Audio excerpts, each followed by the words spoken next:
Salut à tous, Kwame Sport. J'espère que vous allez bien, peu importe l'heure et l'endroit où vous regardez cette vidéo. Avant de commencer, cliquez sur like, abonnez-vous et activez la cloche de façon à être tenu au courant quand je posterai de nouvelles vidéos. Canelo Alvarez. Sûrement sûrement le meilleur boxeur mexicain de tous les temps, ou du moins il fait partie du top 3.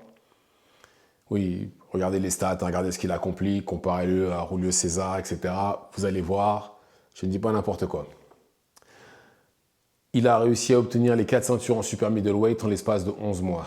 Il les a obtenues une par une, tel Thanos. De la même manière, il a récupéré toutes les ceintures. Après, il est monté pour aller combattre Bivol. Malheureusement, les choses ne se sont pas passées comme il aurait aimé. Il est redescendu et il a défendu 4 fois son titre de champion incontestable dans la catégorie super middleweight. Mais désormais, c'est terminé. Il n'est plus champion incontestable de la catégorie super middleweight parce que l'IBF, la Fédération internationale de boxe, a décidé que c'était fini, il devait laisser la ceinture vacante. Pourquoi? Parce qu'il a refusé de défendre son titre contre William Skull, qui est numéro 1 IBF, parce que son prochain combat sera contre Edgar Berlanga, qui lui est numéro 1 WBA. Je n'ai qu'une seule chose à dire. Merci IBF. Merci, merci et merci. Et j'espère que la WBC et la WBO vous vont suivre. Parce que là, clairement, Canelo bloque la catégorie. Il la tient en otage depuis trop longtemps. Et c'est bien qu'enfin l'IBF tape du pied et dise non, c'est bon. On t'a laissé assez de temps pour pouvoir te décider. Tu as décidé de faire autre chose. Et ben, maintenant, tu n'es plus champion. On récupère la ceinture. Et tant mieux. Maintenant, ça aurait été mieux que ce soit la ceinture, la ceinture WBC. Pourquoi? Parce que là, justement, je pense que David Benavidez aurait décidé de redescendre et ça aurait été intéressant. Oui. Je pense que pour ça, David Benavidez sera descendu. Ça se trouve, c'est pas fini, ça se trouve, il va le faire aussi, parce que je pense qu'il doit, bon, même si maintenant il est en light heavyweight, je suis quasiment sûr qu'il y a possibilité qu'il redescende, parce que là, on ne sait pas si Williams, de toute façon, ce sera un combat contre William Skull et sûrement le deuxième de la catégorie IBF. Maintenant, soit ça, ou soit ils vont directement donner la ceinture IBF à William Skull, de la même manière que Usyk a dû donner sa ceinture directement à Dubois. C'est pour ça que le combat entre Anthony Joshua et Daniel Dubois ne sera pas un combat pour un titre vacant, mais une défense de titre pour Daniel Dubois. D'ailleurs, certains disent qu'il a battu Usyk quand ils ont combattu. Personnellement, pour moi, le coup était sur la ceinture, pas en dessous. Mais bon, après, c'est à l'appréciation de chacun. Enfin bref, de toute façon, ce qui est fait est fait. Mais voilà. En tout cas, voilà là où nous en sommes avec la catégorie super middleweight. Il y a une ceinture qui va être vacante. Mais d'un autre côté, je me dis aussi que l'IBF, là, est en train de donner l'occasion à Canelo de devenir une deuxième fois champion incontestable. Pourquoi? Parce que tout simplement, là, ce qu'il peut faire, là, en plus de ça, ça rendra les choses légitimes. Tout ce qu'il a à faire, c'est laisser vu que là, la ceinture est vacante, il y aura sûrement un combat entre le numéro 1 et le numéro 2 IBF et prendre le champion au mois de mai prochain. Et s'il le bat, il sera une deuxième fois champion incontestable en super middleweight et rentrera dans l'histoire, hein, encore un peu plus. Et il aura battu un champion du monde par la même occasion. Donc c'est dans son intérêt, limite, j'ai envie de dire, qu'il ait pris la ceinture IBF. Vraiment dans son intérêt. Mais dans l'idéal, encore une fois, il faudrait que les autres fédérations suivent. Il faudra vraiment que les autres fédérations suivent.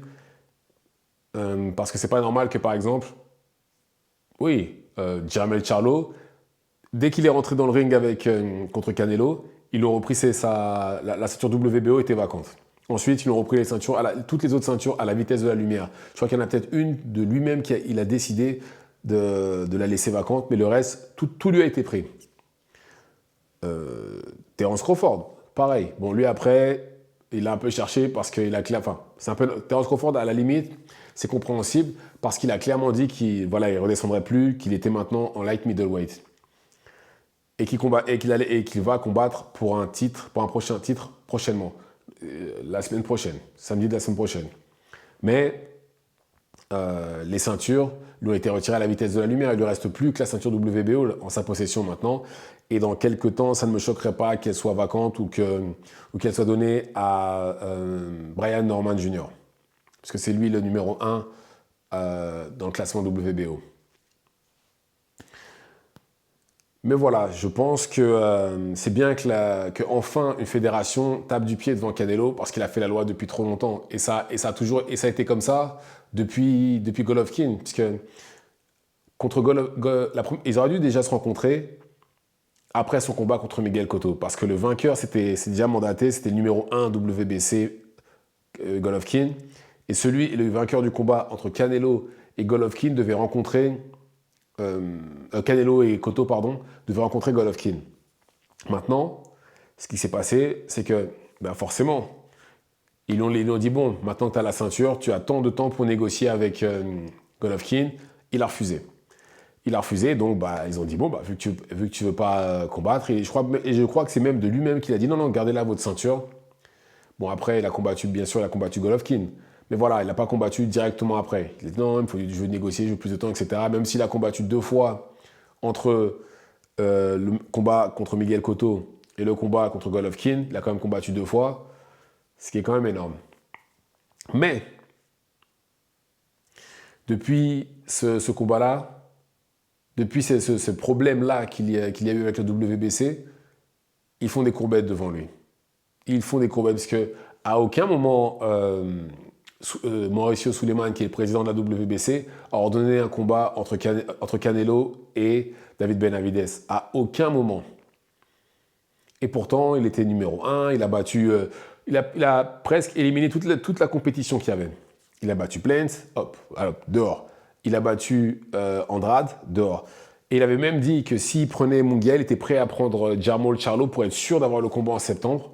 Bon, malheureusement, ce n'est pas fait, mais voilà, il était prêt à le faire pour avoir le combat au mois de septembre. Vous savez ce qui s'est passé. Bon, malheureusement, il n'a pas combattu, ce qui aurait pu être intéressant d'ailleurs, mais il n'a pas combattu. Et là, maintenant, il a décidé, voilà, vu qu'il combat Edgar Berlanga au mois de septembre, il s'est dit clairement, bon, ça ne sert à rien d'insister, il ne me combattra jamais autant que je monte. Au moins, là, c'est sûr, je vais pouvoir combattre pour le titre en light heavyweight. Mais bon, en tout cas... Merci l'IBF. S'il vous plaît, les autres fédérations, suivez. On vous attend. On n'attend que ça de votre part. Parce que là, comme ça, de façon à ce qu'il y ait du mouvement dans la catégorie. Et encore une fois, Canelo n'a pas besoin de ceinture. C'est Canelo. Canelo, c'est la vache à lait de la boxe. Il peut combattre qui il veut sans ceinture. Ça fonctionnera. Et ça marchera. Bon, là, par contre, Edgar Berlanga, le 14 septembre, alors que Berlanga, c'est, à part on va dire les puristes, il n'est pas spécialement connu. En face, il y a quand même l'UFC 306 dans la sphère. J'ai du mal à croire qu'il fera plus de pay-per-view que l'UFC.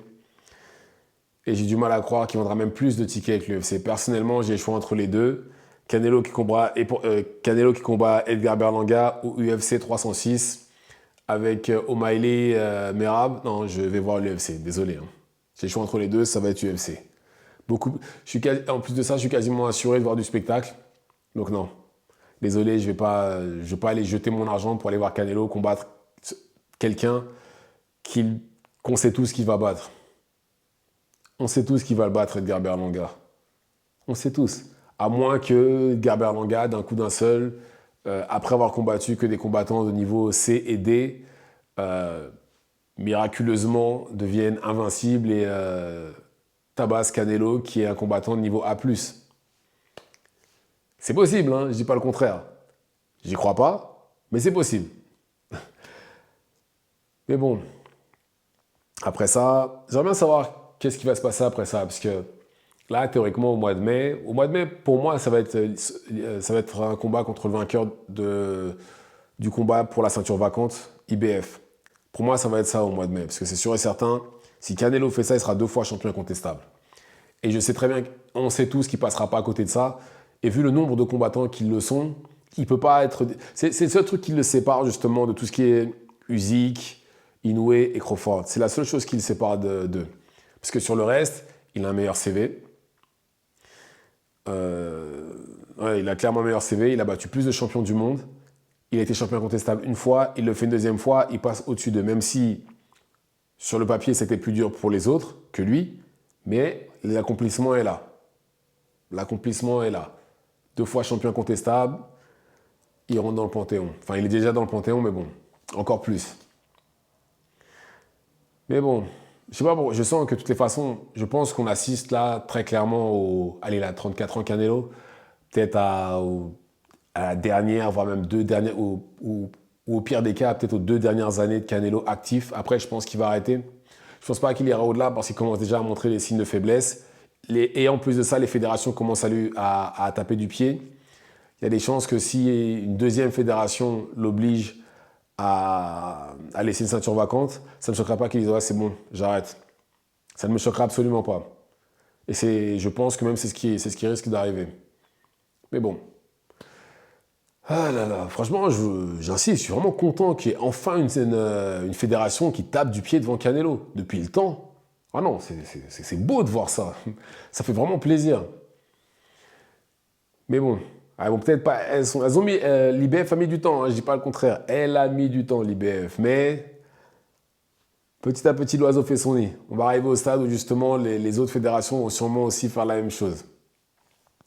Et ça ne me choquerait pas que ce soit la WBC, pour être honnête. Même si la WBC adore, oui, idolâtre le sol sur lequel marche Canelo. Mais je pense qu'eux aussi, ils vont suivre, je pense, prochainement. Parce que, clairement, si on n'a pas le combat contre Benavidez, c'est la faute de la WBC. Tout ce qu'ils avaient à faire, c'est forcer Canelo à le combattre. C'est tout. C'est tout ce qu'ils avaient à faire.